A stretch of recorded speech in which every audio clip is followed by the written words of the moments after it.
Hey, what's going on, guys? Today we're going to take a look at the Kansept Crew. All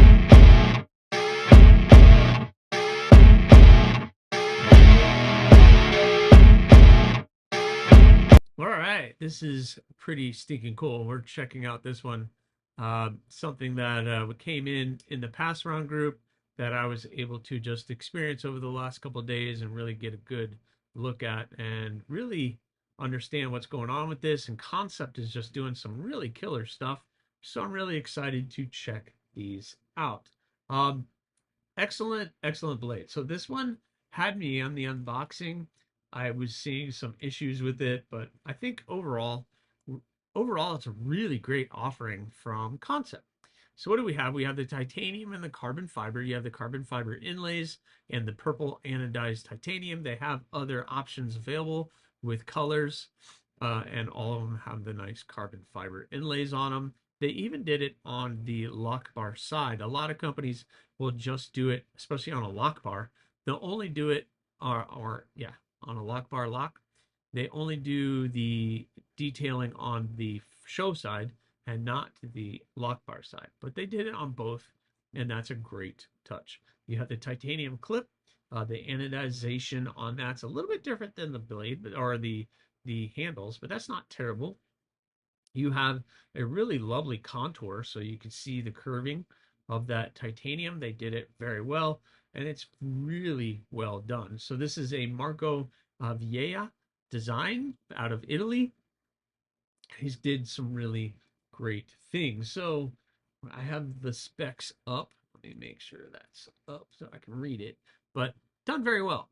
Uh, in the unboxing and over the last couple weeks, I've been trying to figure out what's the best deployment method. And for me, it's just the flipper. So we have the pretty large flipper tab here that you can use to flick open the blade, which is an S35VN. And they have it listed on the website as a Warncliffe, but it's almost like a modified spay kind of design. I don't know. Either way, it's very useful. So you have that nice puncturing tip there, but you also have a nice long, slender belly that you can use for any of your cutting needs. So it's a nice, slender, slim design, fits well in the hand, and overall will is pretty stinking good.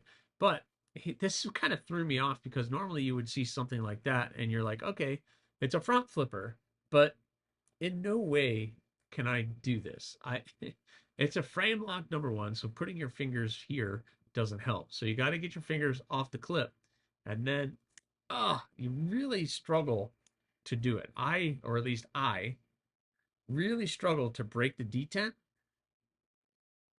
to get it to go. So no, I just have decided it's a flipper only. So I've only been using the flipper tab on that to deploy the blade, and which is fine. Um, So it does work and it works very well. The detent is locked in pretty good, but the blade overall is very smooth and it again has a very nice low profile in the pocket, which a lot of people can enjoy. It does have the titanium backspacer, the black washed titanium backspacer, which looks very good. And of course, you have that blade, which, I don't know. I don't get into the argument on what blade shapes are, but it's done very well. Full flat grind, nice tumbled finish, and Kansept did a really great job on it. I believe they don't have any of the HRCs listed on the website that I can see. So, but they do a pretty good job as far as I know with heat treating on their S35.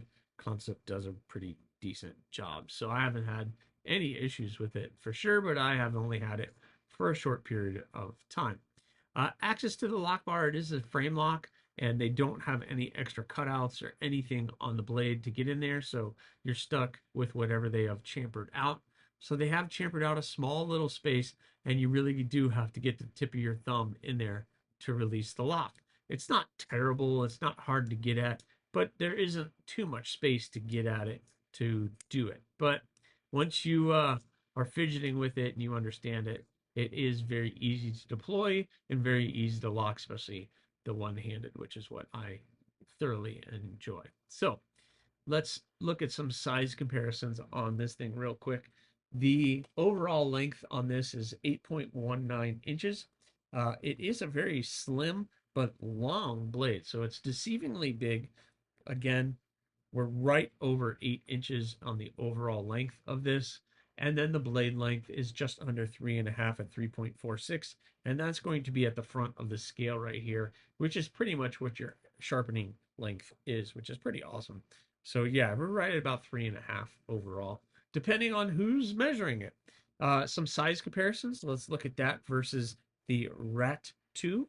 So that gives you an idea of how large the blade actually kind of is, because it kind of dwarfs the Rat 2, although it doesn't necessarily have that overall look to it, but it really does. And here's it against the Civivi Elementum. So again, it is a little bit longer than Civivi Elementum.